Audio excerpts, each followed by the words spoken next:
Assalamualaikum warahmatullahi wabarakatuh. Yang saya hormati Ibu Destiana MPD dengan Bapak Dr. Mulyanto Widodo MPD selaku dosen pengampu mata kuliah Bahasa Indonesia dengan teman-teman yang saya banggakan. Puji syukur atas kehadiran Allah Subhanahu wa Ta'ala, karena berkat dan karunia-Nya kita dapat menonton video ini dalam keadaan sehat walafiat. Salawat serta salam tidak lupa kami sanjung agungkan kepada Nabi besar kita Muhammad SAW, agar kita mendapat syafaatnya di akhir zaman nanti. Amin ya robbal alamin.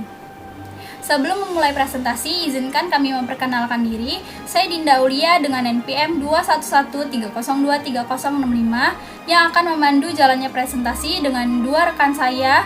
Saya Haya Lutfia Amani dengan NPM 21130230053. Nama saya Trisna Amanah dengan NPM 21130230059. Baiklah, untuk materi yang pertama akan saya bawakan sendiri, yaitu tentang tata paragraf. Sebelumnya kita tidak asing lagi dengan yang namanya paragraf. Ya, seperti yang kita lihat itu adalah sekumpulan kalimat yang bagiannya itu sedikit menjorok ke dalam, itu yang disebut paragraf. Namun menurut definisi ialah suatu rangkaian yang memiliki keterkaitan dan kepaduan dalam membahas satu ide pokok atau gagasan utama. Semua kalimat yang digunakan harus baik dan efektif demi mendukung gagasan utama, dan tidak ada satupun kalimat yang menyimpang serta fokus pada permasalahan. Hal ini juga dinyatakan oleh Nursisto bahwa setiap paragraf mengandung satu makna, satu pesan dan ekspresi pikiran yang relevan dengan satu ide pokok keseluruhan karangan kohesif dan koheren. Dari definisi di atas bisa kita lihat bahwa dalam satu paragraf itu hanya diikuti dengan satu ide pokok saja, dan kalimat penjelas itu sebagai pengembang yang saling berikatan. Dan dalam setiap paragraf itu harus memiliki kesatuan, kepaduan, sehingga memiliki paragraf yang kohesi dan koherensi. Dalam pembentukan paragraf terdapat 3 unsur, yaitu yang pertama kesatuan. Unsur kesatuan dalam paragraf mengisyaratkan pada adanya persyaratan bahwa suatu paragraf hanya memiliki satu topik dan satu pikiran utama. Fungsi paragraf dalam hal ini adalah mengembangkan topik tersebut. Oleh karena itu, pengembangan paragraf tidak dapat dilakukan secara sembarangan. Sebuah paragraf dikatakan memiliki kesatuan jika paragraf itu hanya mengandung satu gagasan utama dan kalimat-kalimat paragraf mengarah pada satu pokok atau tidak menyimpang dari pokok pembicaraan. Yang kedua, kita harus memperhatikan kepaduan. Paragraf yang baik harus melihatkan hubungan yang erat antar kalimat. Paragraf yang dibangun dari kalimat-kalimat yang loncat-loncat atau tidak berhubungan berarti paragraf itu tidak koheren atau tidak padu. Yang ketiga, paragraf itu harus memperhatikan unsur kelengkapan. Paragraf dikatakan lengkap apabila dibangun atas beberapa kalimat penjelas yang cukup untuk menunjang kejelasan dalam kalimat topik. Dengan demikian, paragraf yang mengandung unsur kelengkapan selalu dibangun atas beberapa kalimat, bukan satu atau dua kalimat saja. Adapun syarat-syarat menyusun paragraf menurut Alwi, yang pertama, isi paragraf hanya terpusat pada satu hal saja. Yang kedua, relevan dengan topik dan tema karangan. Yang ketiga, kalimat topik atau gagasan utama dikembangkan dengan jelas dan sempurna. Yang keempat, struktur dan cara penguraian isi paragraf sistematis dan bervariasi.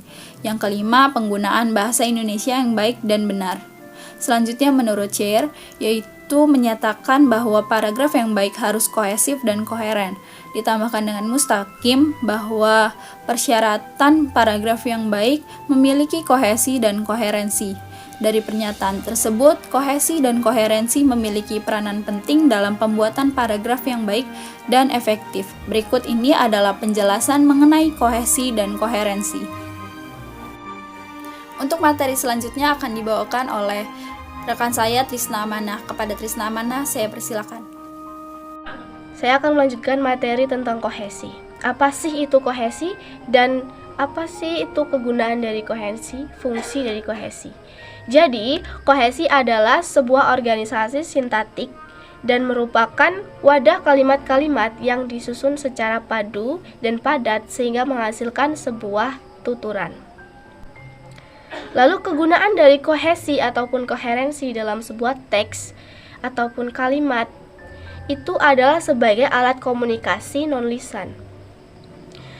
Sebagai penentu berhasil atau tidaknya sebuah pesan yang kita tulis itu dapat tersampaikan kepada pembaca atau tidak.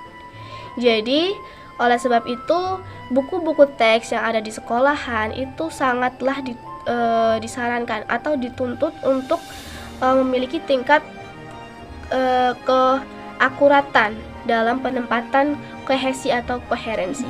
Karena jika penempatan suatu koherensi atau kohesi itu tidak sesuai, akan menimbulkan persepsi yang ambigu, akan memunculkan sebuah kesalahpahaman, pemahaman suatu ilmu atau definisi-definisi lainnya. Jadi, kohesi itu dibagi menjadi dua. Ada kohesi gramatikal dan kohesi leksikal. Kohesi gramatikal adalah kohesi yang berkenaan dengan struktur atau bentuk kalimat.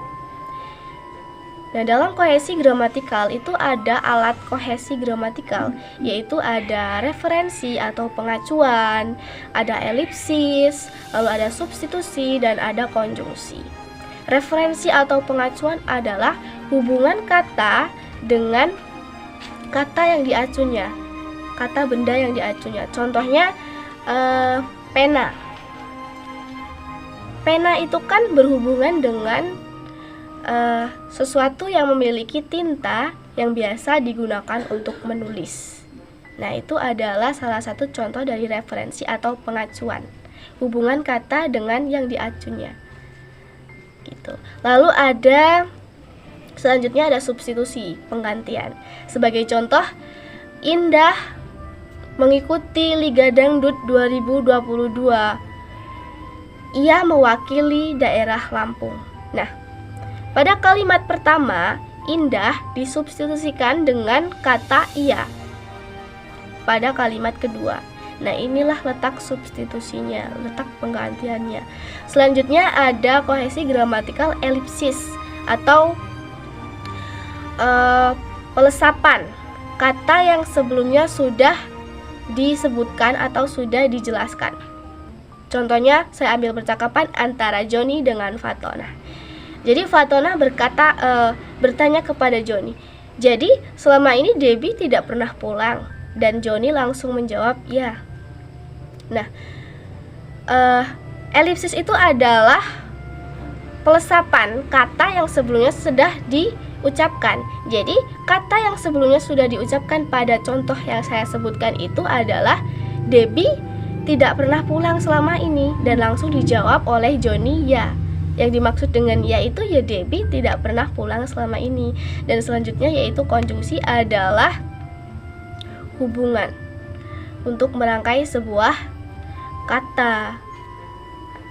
Kohesi leksikal adalah kohesi yang berkenaan dengan makna. Nah, alat kohesi leksikal itu ada 6, ada repetisi atau pengulangan kata yang sebelumnya sudah ada. Contohnya nih, buku adalah investasi masa depan.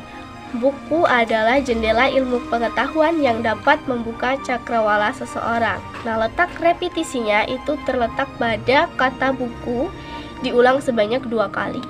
Lalu selanjutnya ada sinonimi atau persamaan kata.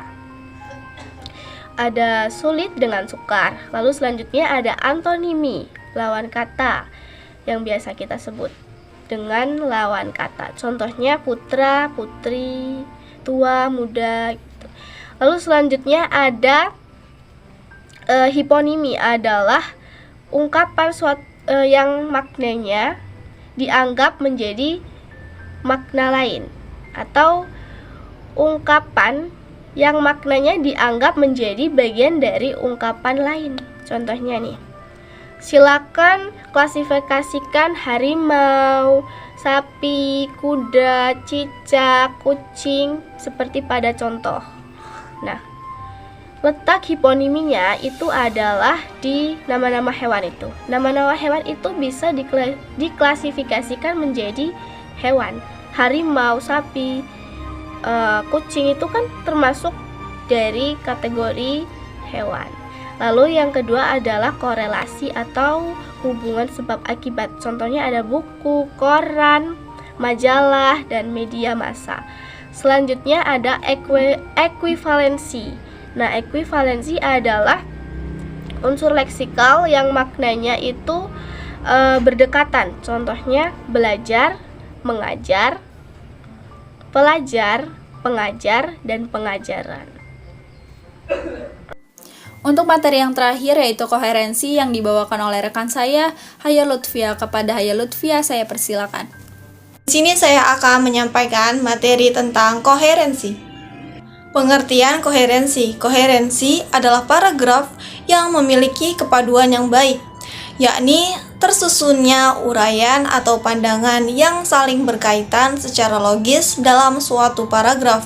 Paragraf memiliki kepaduan yang baik apabila ada kekompakan, keserasian, dan hubungan timbal balik antara kalimat di dalamnya. Kalimat-kalimat tersebut membangun gagasan yang utuh, padu, dan harmonis. Dengan demikian, pembaca akan dapat dengan mudah memahami jalan pikiran sang penulis. Adapun fungsi koherensi. Fungsi koherensi menghubungkan ujaran dalam makna, saling melengkapi, dan saling berkesinambungan. Oleh sebab itu, dengan adanya koherensi, kalimat terbentuk secara logis dan bermakna secara utuh. Contoh koherensi di dalam sebuah paragraf sebagai berikut. Media pembelajaran adalah sebuah alat yang mempunyai fungsi penyampaian pesan pembelajaran. Pembelajaran adalah sebuah proses komunikasi antara pembelajaran, pengajaran, dan bahan ajar. Komunikasi tidak akan berjalan tanpa bantuan sarana penyampaian pesan atau media. Sementara itu, Harjanto mengemukakan bahwa media pembelajaran dapat mempertinggi proses pembelajaran siswa dalam pengajaran. Adapun kesalahan-kesalahan koherensi yang sering terjadi. Kesalahan koherensi meliputi kesalahan penalaran dan logika berbahasa, generalisasi yang terlalu luas, dan kesalahan karena hubungan sebab akibat yang tidak memadai. Dan apabila ketiga kesalahan itu dapat membangun hubungan timbal balik antara kalimat-kalimat yang baik dan mudah dipahami, maka para pembaca akan lebih mudah mengikuti jalan pikiran penulis. Adapun jenis-jenis koherensi. Yang pertama ada koherensi logis. Koherensi logis adalah koherens yang umumnya terdapat pada teks eksposisi. Yang termasuk ke dalam koherensi logis adalah kausalitas, kontras, aditif, rincian, dan temporal. Yang kedua ada koherensi perian atau rincian. Adalah koherensi yang umumnya terdapat dalam teks deskripsi. Perian atau penjelasan merupakan pertalian yang menyatakan bahwa informasi pada kalimat yang satu memberikan penjelasan keterangan yang lebih lanjut bagi informasi yang lainnya. Yang ketiga, ada koherensi kronologis. Adalah koherensi yang umumnya terdapat dalam teks narasi. Koherensi ini biasanya ditunjukkan oleh konjungsi yang menyatakan hubungan seperti lalu, kemudian sesudah itu, dan sebagai penanda seperti akan, belum, atau sudah. Yang keempat, ada koherensi pentahapan. Adalah koherensi yang umumnya pada teks prosedural. Koherensi ini menjelaskan kepaduan pada tahap-tahap terjadinya sebuah peristiwa. Dan yang terakhir ada koherensi stimulus respon. Koherensi ini umumnya terdapat dalam wacana dialog, misalnya informatif, pengukuhan, dan negosiatif.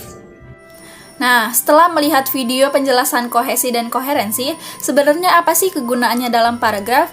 Yaitu sebenarnya memudahkan pembaca untuk memahami setiap ide dalam paragraf. Apabila suatu tulisan tanpa paragraf, itu akan menjadi kacau dan pembaca akan sulit untuk memahami setiap ide yang ada. Bisa kita lihat dari contoh paragraf di sini. Pendidikan merupakan hal yang esensial dalam kehidupan manusia. Pendidikan membuat seseorang memiliki bekal untuk menjalani kehidupan dan mewujudkan impiannya. Pendidikan tidak hanya tentang materi ilmiah saja, tetapi termasuk tata krama, etika kerja, hingga cara bersosialisasi dalam kehidupan bermasyarakat. Selain menjadi bekal bagi kehidupan pribadi, pendidikan juga menjadi bekal bagi generasi penerus bangsa. Pendidikan yang baik akan menghasilkan generasi penerus bangsa yang baik juga, sehingga negara bisa lebih maju karenanya. Oleh karena itu, sangat penting bagi seluruh generasi muda mendapatkan pendidikan yang layak demi masa depannya sendiri juga masa depan negara. Bisa kita amati dari setiap kalimat yang ada, ini saling menyatu dan berkaitan.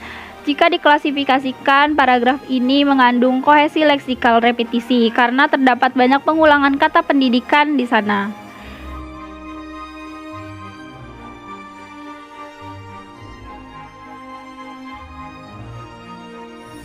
Sekian penjelasan dari video kelompok 8. Semoga apa yang kita sampaikan dapat dipahami. Kurang lebihnya saya mohon maaf. Saya akhiri, wabillahi taufiq wal hidayah. Wassalamualaikum warahmatullahi wabarakatuh.